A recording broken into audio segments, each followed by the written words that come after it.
Great to see so many familiar faces in the Zoom. Welcome and good afternoon. I'm going to go ahead and get started so we have time for the talk and the Q&A before the hour is over. My name is Laura Albert. I'm a professor and David H. Gustafson Chair of Industrial Systems Engineering, and I'm here today to talk to you about the math behind the March Madness tournament.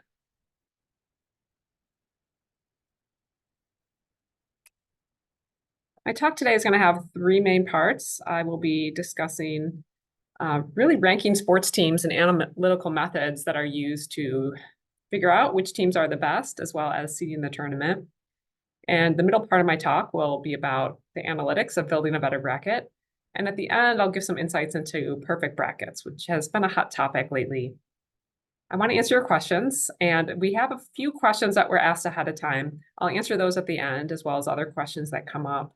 Feel free to ask questions at any time during the chat, but I'll wait to the end before I answer those questions. I am a professor of industrial and systems engineering, and this is the department. We're composed of many outstanding faculty members that span all areas of industrial engineering, including analytics, optimization, advanced manufacturing and industrial AI, healthcare systems and engineering, human factors and ergonomics, and human-centered AI. So the department has a lot to offer. We're a world-class department of industrial engineering and poised to make a difference in the future. And we are most proud of the students that we graduate, our Badger ISYE engineers. We also have a number of degree offerings, including a Bachelor of Science in Industrial Engineering, master's degrees, including a traditional research master's, and 2 professional master's degrees in human factors and healthcare systems engineering and systems engineering and analytics. And of course, we have a PhD in industrial engineering. For those of you who maybe have graduated and don't live in Wisconsin anymore, we also teach a number of online courses associated with the Masters of Engineering in Engineering Data Analytics program. And that's part of Interpro in the College of Engineering here. And you can check that out on your own. There's courses and other certifications available as well. All right, so now on to the talk. You know that I'm an industrial engineer, and at the heart of industrial engineering is designing better systems. And that's also really relevant to bracketology. A system is a set of things, which could be people or vehicles or computer networks, but also basketball teams and football conferences. And they're connected in such a way that they produce their own pattern of behavior over time. And engineers, especially industrial engineers, like to leverage data to make better decisions. So we want to take that data, gain insights from the data, so be able to generate knowledge from it. And then we want to go one step further and take action. This is where designing better systems and making decisions comes into play. This, of course, will be a theme of today's talk, and it's very much centered in bracketology. Sports leagues are interconnected systems. This is a graph of the 2014 college football season. You can see the conferences emerge here, and they're color-coded. And these are the old conferences. And if you're looking for Wisconsin, there's Wisconsin. And you can see that the conference structure provides a lot of structure in terms of the games that are played. So there's a line here between 2 teams if they play. And so you see a dense clustering in conferences and then some interconference play. And the interconference play helps us figure out among all of these different conferences, which are really the best teams. And that's really informative for determining who should be in the college football playoff, for example. All right, so this is some structure and this is some data information that we can then leverage to make decisions about perhaps predicting who will be in the college football playoff or figuring out how to fill out our bracket. I got started in bracketology in 2014, the same year as that picture was taken, and very much interested in sports analytics. In 2014, that was the first year of the college football playoff, and it seemed like a fun time to get started in bracketology, but starting with college football. And so I began Badger Bracketology, and I started by ranking the college football teams and then also simulating the rest of the season to look at the remaining schedule and how that would impact who would be in the college football playoff. And over the years, this has evolved a little bit to include other types of rankings, including the NCAA Division I men's basketball teams and National Football League teams. I've done a lot of sports analytics in the classroom, so teaching stochastic modeling techniques for sports decision-making. It's one to go for a 2-point conversion in football. Also win probability models using, for example, Women's World Cup data. And I've also done a number of media appearances talking about the math behind sports, and it's a lot of fun. Now, my rankings are on hiatus right now because as department chair, I have a lot going on, but they'll be coming back in the future. And I still have a lot to say about sports analytics, and I will be presenting a lot of that information today. All right, so back to our talk outline. I'm going to jump into the first topic, which is ranking sports teams and seeding the tournament. This is kind of a two-part talk, and I'm going to start with ranking sports teams, which is at the heart of what I do at Badger Bracketology. All right, so what I do in one way to rank sports team is to use math, which is my favorite way to rank sports teams. And there's a number of ways to rank sports teams using math. I happen to use Markov chains, in part because I teach this in class, but also it's a really outstanding way to rank sports teams. And there's a lot of applications of Markov chains. They're the basis of queuing theory, for example, and many things that we do in industrial engineering. And in this application, you can think about taking the structure of all the matchups that are played across the season or across the season so far, and you can think about moving in a random process between teams. And a team votes for teams that it loses to. So the winning team gets that vote, and then you're more likely to move to that winning team. And so you can move state to state. And this idea of Markov teams leverages the structure as well as the strength of the win. I'm going to tell you a little bit how to do that without getting too deep into the math. I'm going to give you an example from men's basketball. And this is an example from a couple seasons ago when Minnesota and Wisconsin play, so two rivals. Early in the season, Wisconsin and Minnesota played. Wisconsin won by 6 points at home for Wisconsin. And so now we're thinking about using Markov chains and trying to model what credit of the win Wisconsin should get. So it could get 100% of the win, but they only won by 6, so maybe a fraction of the win. And this helps us create this Markov chain and these probabilistic moves through the Markov chain. Okay, so I posed a question of how much credit should Wisconsin get for beating Minnesota by 6 at home. And we can answer this using data. So we have a lot of data in basketball, and this is just very simple data, just looking at the box scores and where the game was played, because there's home field advantage. Some games are also played on a neutral site. And on the x-axis here, we have the score differential in the first game. So a positive score differential means the home team won. And many times in college basketball, especially in conference games, the teams play twice over the course of the season. And so one game is a home team or home game for Wisconsin, the next game would be an away game. And that's on the y-axis is the second game. And if you look at the data here, you see that the points are scattered, maybe more than you might have expected. And you see that there's some correlation. So the teams that tended to win at home in the first game tend to win a lot in the second game. But you see a lot of exceptions. Okay, so we've got this upper right quadrant is the winning at home in the first game and then winning away in the second game.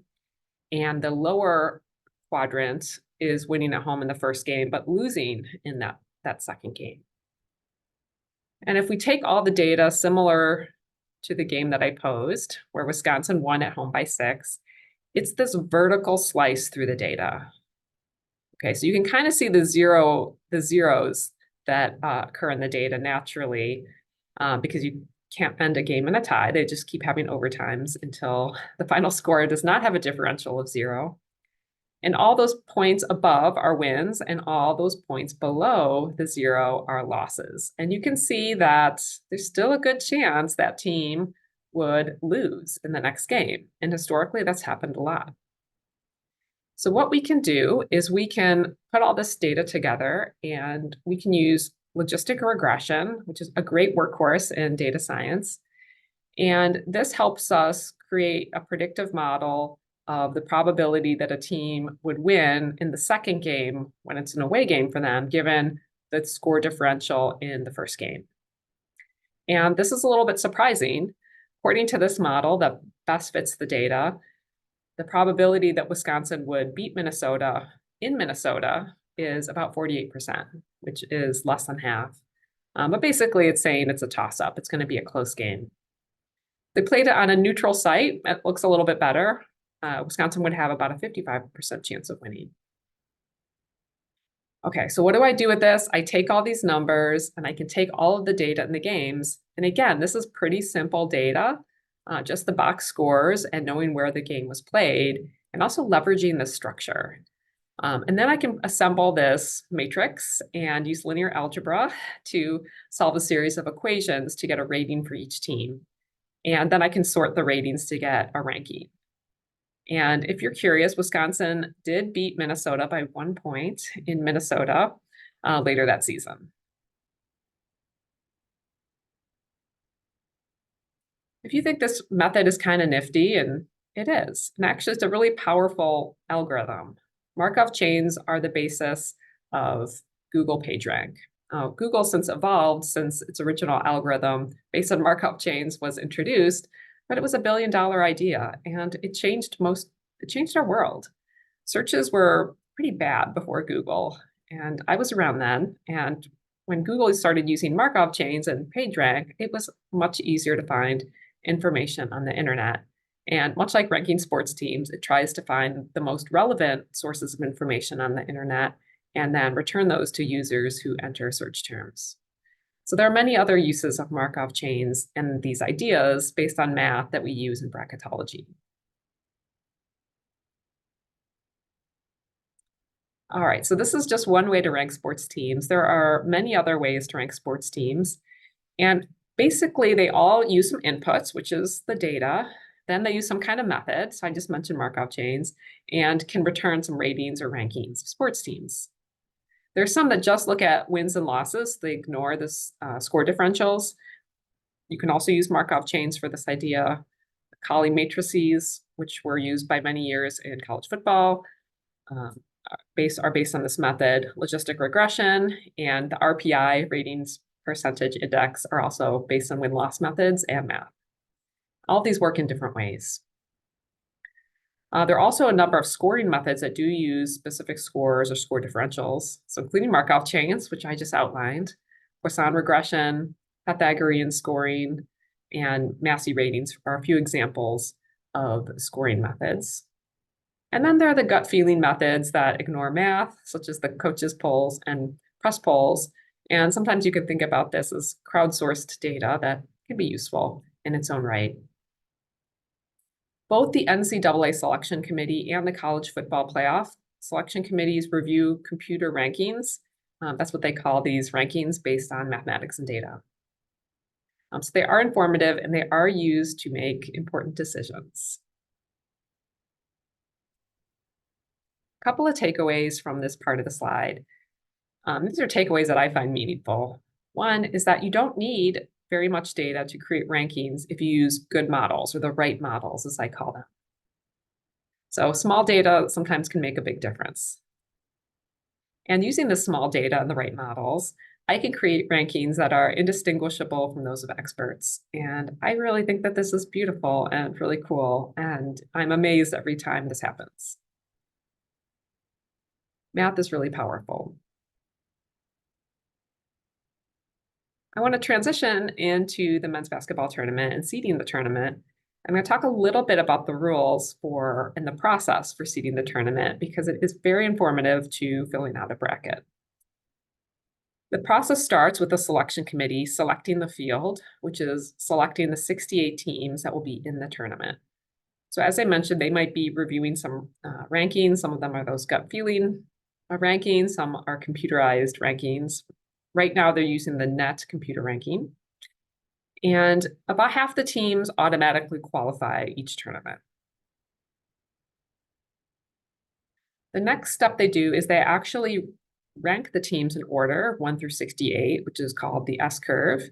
And they assign some tentative seeds to these teams. So like the top 4 teams are the 4 1 seeds, the next 4 teams are the 2 seeds, etc. And then the hard part comes, where they take those teams and those tentative seeds and they try to construct them into a bracket with the 4 regions. And this is where things get really hard. So when they start assembling the regions, they also have to figure out where the teams will play. So there's these essentially 16 groups of 4, once there's a round of 64, that have to play in a pod in the same location. And those tournament locations are predetermined, but they're flexible on which teams can actually play there. When they determine which seeds play in different regions, they're trying to balance the overall strength of each region. But there are a number of other constraints, and they have to satisfy virtually all of them.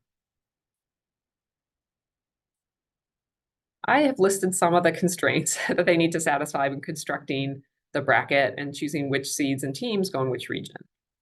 Most of the rules indicate that teams in the same conference or teams that have played 2 or 3 times where they can be in the various tournaments. So they try to have conference teams or teams in the same conference not play each other too early in the tournament. One of the rules is also interesting, that the committee should not have a team that's seeded 1 through 4 be at a home crowd disadvantage. So this is why sometimes when there's a pod in Milwaukee, Wisconsin can play there if they're seeded 1 through 4, but they can't play there if they're seeded 5 through 16. And this affects, home field advantage, which we know is predictive of who might win a game. And those locations can be important for filling out a bracket. This is a hard process. I can prove that it's hard from a theoretical point of view. And sometimes it's not possible. And there have been a couple of tournaments where they're not able to satisfy all of these requirements.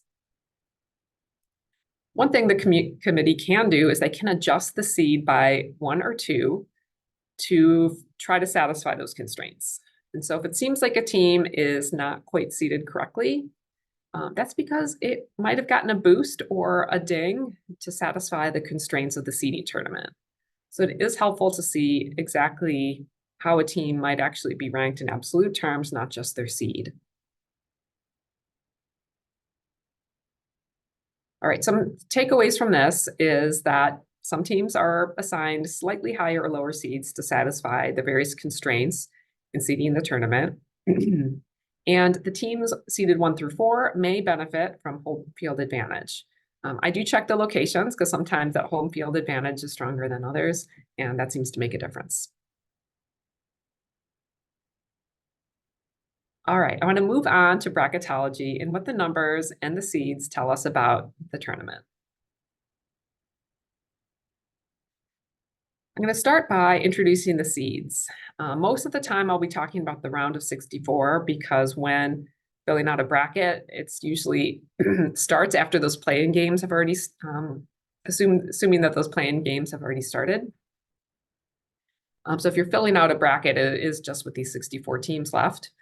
If we look at the first matchup, so the round of 64 games, by seed, I have the probability that the higher seed wins, so the better team.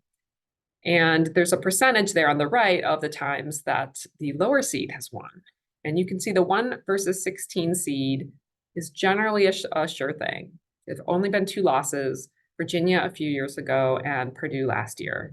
Those are the 2 losses of a 1 seed in the first round.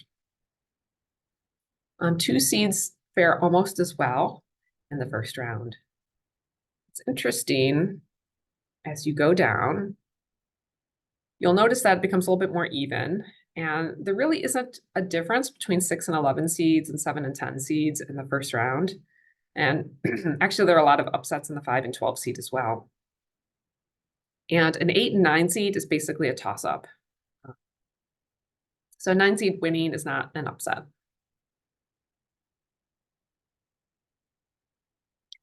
Okay, so now we can look at the 16 seeds and look at how far they go in the tournament. So the longer they last, the more you'll see numbers populate this table as you go to the right. One thing to keep in mind is that you'll see a lot of numbers at the top and fewer numbers at the bottom. And actually, if you look at the lowest 4 seeds, 13 through 16, you see that only one time has one of these teams made it into the Elite Eight, and they've never gotten farther than that. So this is a big clue into how to fill out a bracket.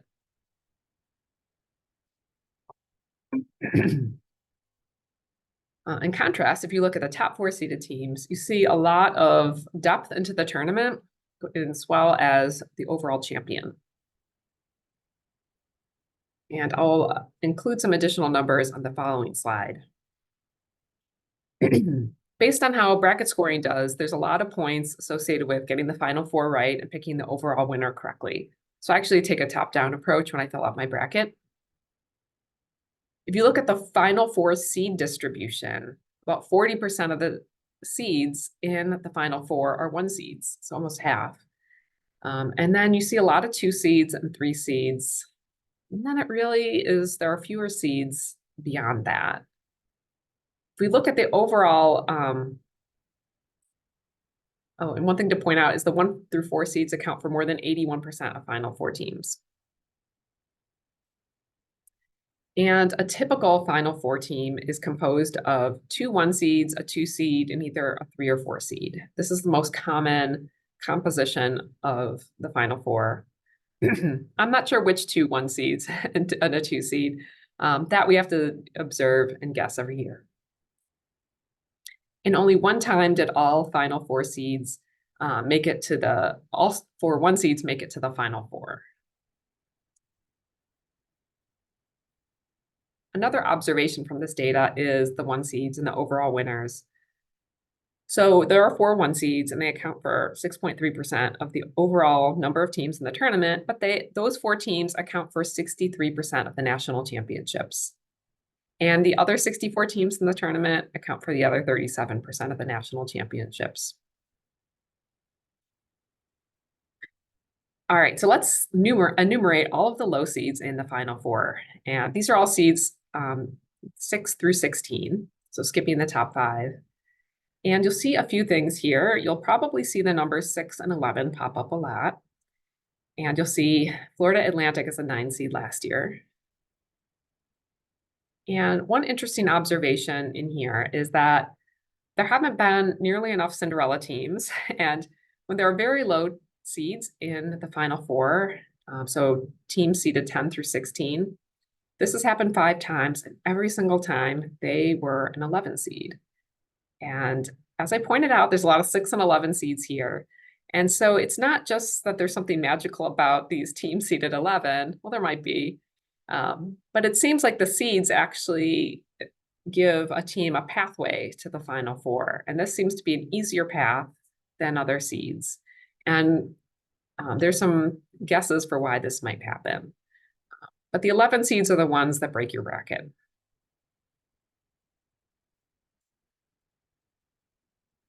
Also looking at numbers, we can look at the power conferences. It's a little tricky because the conferences seem to shuffle around every couple of years. So this is about 13 years worth of data. And you see that the further you go in the tournament, the more and more teams come from the power conferences. So there's a lot of mid-majors in the first round. When you get into the round of 32, 2/3 of the teams are from the power conferences. You get into the Sweet 16, Elite 8, and Final 4 rounds, more than 80% of the teams remaining are from the power conferences. And 100% of the national champions have been from power conferences. And I'm including the AAC here.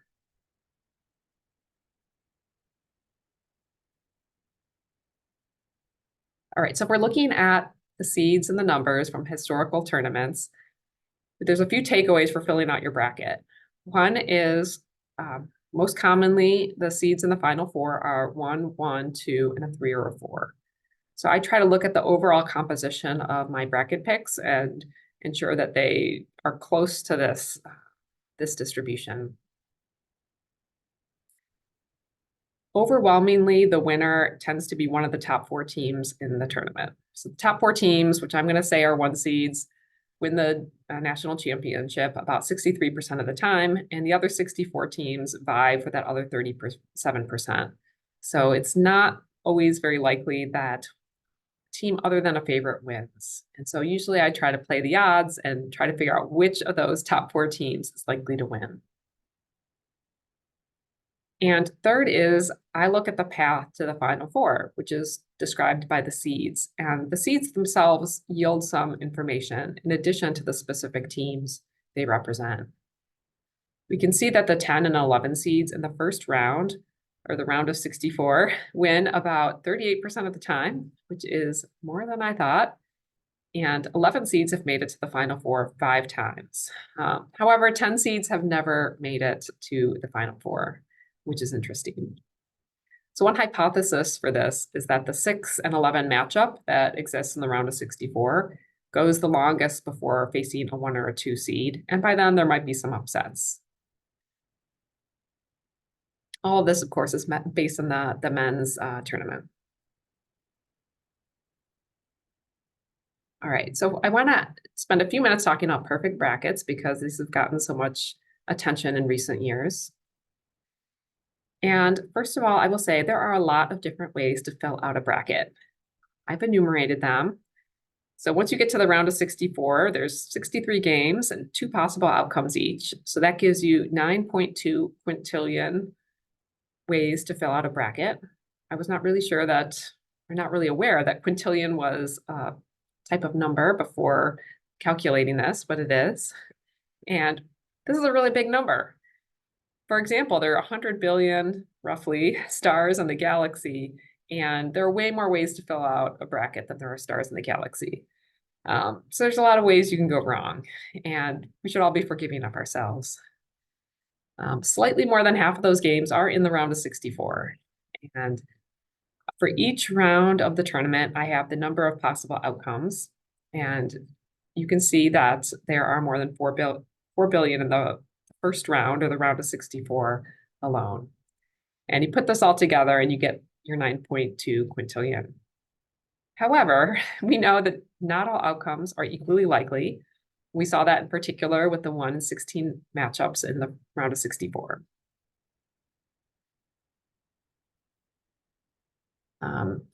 If we say hypothetically, what's the probability that we can pick each game correctly and each game has the same probability? We know we don't start with 50-50. If we just randomly picked game and each outcome was equally likely, our odds really would be about 1 in 9.2 quintillion of picking a perfect bracket. We can do a lot better than that. If you improve your probability of picking a game correctly just to 60%, you drastically reduce or improve your odds. So you can think about your odds being about 1 in whatever number that is, 94, smaller than a quintillion. And if you can pick games 70% correctly, which you can do with analytics, you get down to about 1 in 5.7 billion, which is more manageable. It's still not really quite likely at all, but millions of people fill out a bracket every year. And so you can imagine year after year, now it might be possible that somebody could fill out a perfect bracket in their lifetime. And every way that we can improve our predictions a little bit beyond 70%, so going to 72%, now we have much better odds of picking a perfect bracket. The problem is the upsets, right? So these are odds for likely bracket results, but every upset makes it much, much harder to choose every game correctly. And the unlikely upsets are the ones that really kill the perfect brackets. I'll give some examples here. And this is the longest number of games before there is a perfect bracket of the millions that have been filled out. So now this perfect bracket watch is kind of a thing that happens. And in 2014, somebody went 36 games into the tournament with perfect bracket until they got one wrong. You can see that sometimes the numbers have stretched as low as 25, so that's a tournament with a lot of upsets. And in that tournament in 2016, yes, there was a bracket that went 25 games, and it was still perfect at that point. But only after the first 16 games, 0.2% of brackets remained perfect. So that's not very many brackets at all. It's about 1 in 500. And so that's why likely our brackets are not perfect.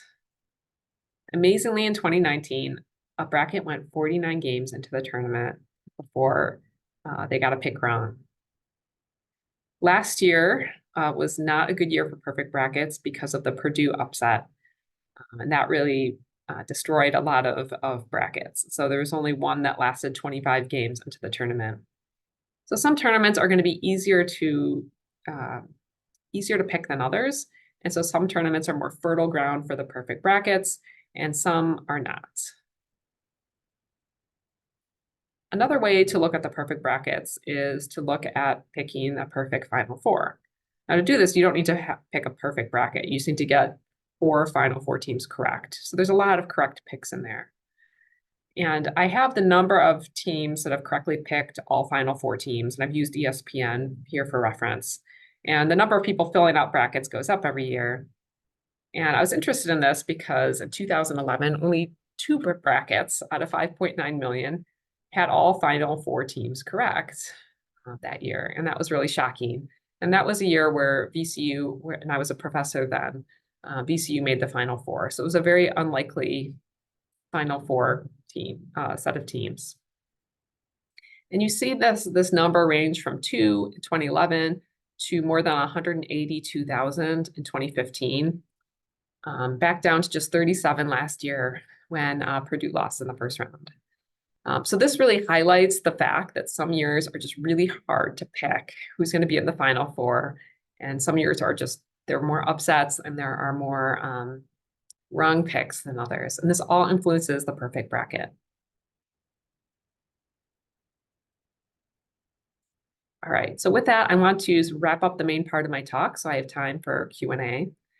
And I want to back up into engineering and what we can learn about engineering from sports analytics. And one thing as an industrial engineer that I'm interested in is trying to predict how a system will perform over time when there's uncertainty. And we live in a world with a lot of uncertainty. So this is really important for being able to design effective real-world systems. Bracketology helps us learn about how to make data-driven predictions and decisions when we're filling out a bracket in the presence of uncertainty, and how to do this robustly. And when I'm working on my rankings, I learned something else as well. So when I do my rankings and also my simulations, I'm trying to predict what the best teams are without manually having to watch each game. And this is a type of artificial intelligence. So how I can leverage data in an automatic way to draw conclusions from data without a human in the loop. As an engineer, I really care about bracketology because it's fun, first of all, and it's a great way to leverage data to make better predictions and decisions. So it's all about turning data into insights and knowledge, and then into decisions and action. Thank you for your attention today. I will jump to the chat to answer some questions. And just a couple of announcements for our alumni. Day of the Badger is coming on April 16th and 17th. So it would be great to connect with you again at that time. And there'll also be an alumni form in the chat. It would be great if you could fill out to help stay connected to the department. All right, so I'm going to start with a couple of questions that were asked ahead of time when people filled out registration. There are 3 questions that kind of emerged. So I'm going to merge a couple of the questions together. The first was what math I use in my rankings. And first of all, I will look at a lot of the other math-based rankings, the so-called computer rankings. KenPom is a good one, Ken Pomeroy's. The Massey ratings are good. There's a clearinghouse of different ratings on the Massey ratings website, which is really nice. And it's nice to see what patterns emerge from that data. So sometimes it seems like certain teams are overrated or underrated. And when I really see that there's like a strong signal in the math there, that helps me with some of my bracket decisions. I also do something that's not math-based when I fill out brackets, is I put all 1 and 2 seeds automatically in the Sweet 16 because the data suggests that that's a good strategy. Means I didn't do too well last year, but in general, it's a pretty good strategy. And finally, I try to look at predictions and simulations of the tournament to see just what each pathway to the Final Four looks like. And, if I make a pick, is that a robust pick, or where the fragile parts of my picks are in the tournament? And that's usually helpful for if I'm on the fence about certain things. But I do use a lot of math, and of course I check for injury reports and other information. A second question is, I like this question a lot. How do we upskill ourselves? So many of you have degrees and are here because you're interested in learning more about analytics. And I will say that upskilling is really important after graduation. That's something I talk to alumni a lot about and through my professional networks. Of course, I gave a plug for Interpro here at UW-Madison earlier, but staying connected is really great. There are a number of offerings that we have on campus, even if you're remote. Interpro, for one, has courses and certification and other events, some of which are here on campus, some of which are remote.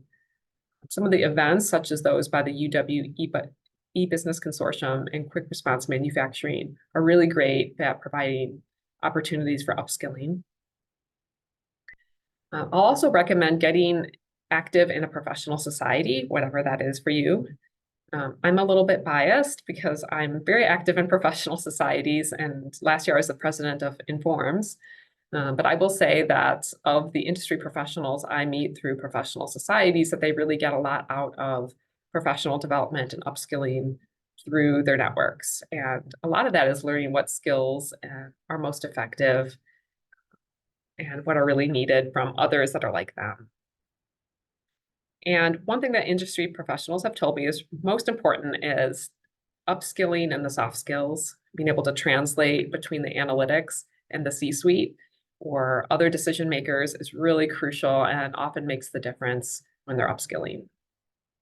So I'm going to take their word for it. And the third question that we got ahead of time is, how has data analytics evolved in AI? And I could talk all day about this, but I'm only going to give you about a minute answer in the interest of time. The theme of our department is smart and connected systems, and that's been our kind of slogan or so for almost a decade. And the smart and connected decisions really reflects the power of AI. Before we were talking about AI. So it's been something that's been on our radar.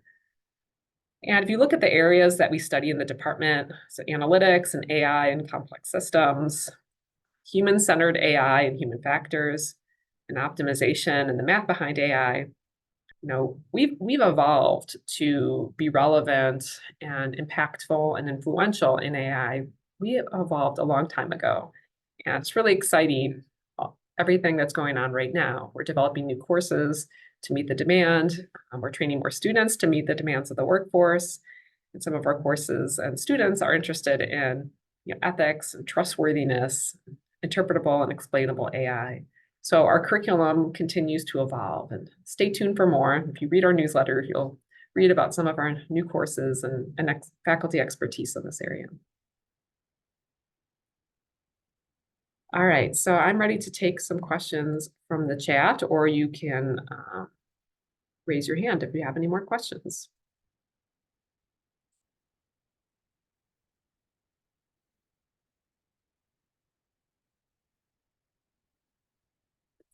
Are there ways to quantify gut feelings? Yeah, definitely. And I do use, for my football rankings, I do use the gut feeling polls, sometimes the coaches polls, and the AP poll as like a crowdsourced source of information. I have a crowdsourcing aspect to the rankings because early at the season, there's not a lot of data yet. And so the gut feeling is really important. There are other ways to quantify the gut feeling for college basketball is the preseason polls. I haven't done a detailed analysis of preseason polls, but a number of the analytics experts that I trust have noted that the preseason rankings are informative to who's going to go far in the tournament. There's something about the gut feeling, and maybe it's just the degree of athleticism or depth that might exist on a team. So even if they don't end the season, a team doesn't end the season in the top 25, if they were highly ranked at the beginning of the season, that usually gives them a little boost in the tournament. So that has been something that's been quantified, and I find that interesting. I always like quantifying things, so that's really what we're trying to do in bracketology. Who are you picking for your Final Four this year? Well, I'm going to fill up my bracket after this tournament. It's going to be a couple of 1 seeds. I think probably UConn and Houston, and maybe a couple of 2 seeds or a 3 seed. I was trying to look at some of those teams. I don't know if I want to pick Marquette yet, but they look pretty good.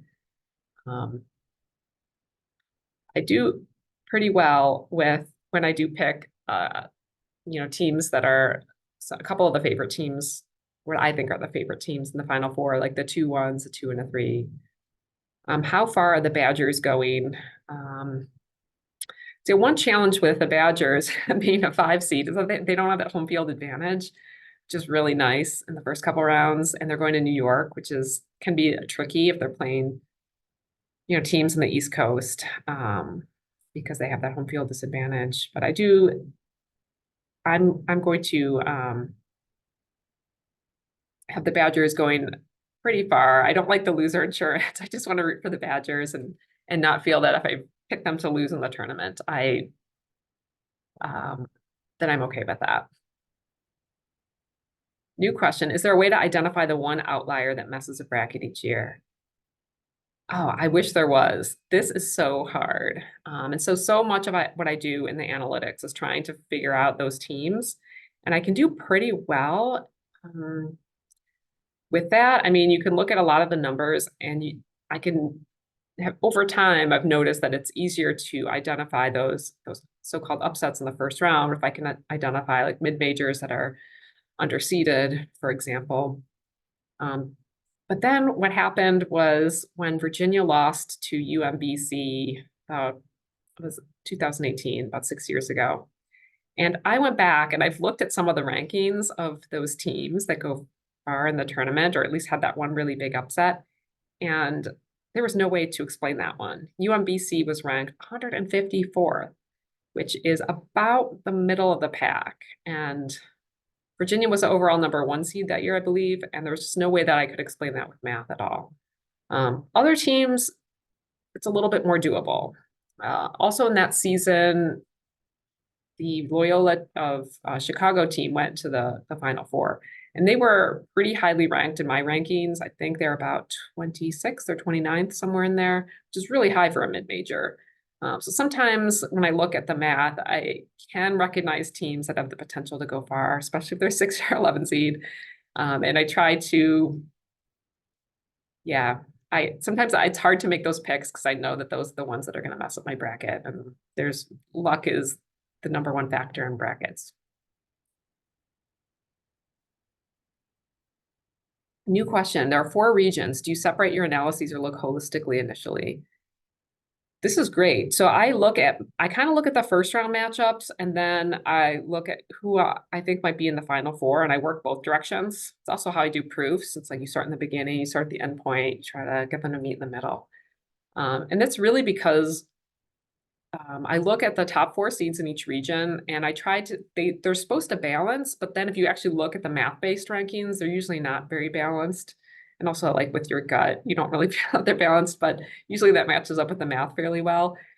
And then I try to figure out, okay, well, based on these teams and based on these top seeds in each region, who's really going to get through? And that's where I try to get things to sort of meet up. And I've been fairly successful at that. So that is more like it's still looking at the regions separately, but it's more a holistic look at that region and the pathways to the Final Four. And yeah, that's kind of fun. Where's the optimization? For me, the optimization can be a little bit of game theory optimization if I'm in a bracket, especially a small bracket with friends. Sometimes I try to look at the numbers of who picked who, which you can't see if you fill out a bracket in a pool, but you can look at the millions of brackets. So they publish statistics about who's picked some of the favorite teams, and I can kind of see Like this is a team that I think is the second best team in the tournament, and people aren't really picking them a lot to win it all. And a lot of times I go with that. So if somebody, because normally if somebody else or other teams in your pool pick the same overall winner, you can pick the overall winner correctly and still lose your pool, which is kind of a bummer. So I try to optimize the sweet spot where I'm picking like the second or third favorite team that's more likely to be overlooked. And that way, if I win my bracket, or I pick the overall winner, I also win the bracket. So like maximizes my overall probability. That did work the Baylor year. I've also finished second in my bracket quite a few times, and that's kind of frustrating. But mathematically, it's hard to finish second in your bracket a lot unless you're leveraging the math and the data pretty well. So I'm good with that. Well, I One think question. oh, there's another question. Julius. Yes, yeah, I think it's hard to explain in the chat. So when I got you right, you calculated on one of the previous slides the probability that the rematch between Minnesota and Wisconsin is going out in that way. How do you calculate the probability between teams who have not played yet against each other? So if there's like a triangular between these teams? That's a good question. So I don't have specific models for basketball, but I built generic ones in football when I simulate the rest of the season. And I do it in a different way, but it's also based on a different logistic regression that I fit to data, which is using the difference in the rankings. And then I adjust that, or the ratings. So it's like a scalar value assigned to each team's, and then I adjust for home field advantage. And it seems to get me within the ballpark pretty well. And there it's important to, for college football, it's important to get in the ballpark because when you're simulating the rest of the season, there's also these conference championship games that occur at the end. And so those are games that only like two teams in a conference will play in. And they're really important for predicting who will get in the playoff. So that's like a different strategy there. And I would use different strategies for the basketball tournament. I don't have a lot of time to collect that data. I am planning to bring back my specific rankings in this coming fall. Thank you, Dylan. It's great to see you again here on the Zoom. And oh, great. And very proud of you, proud of all my students, but it's great to hear that you're doing analytics these days. And you can help me give bracket tips to me after the seminar.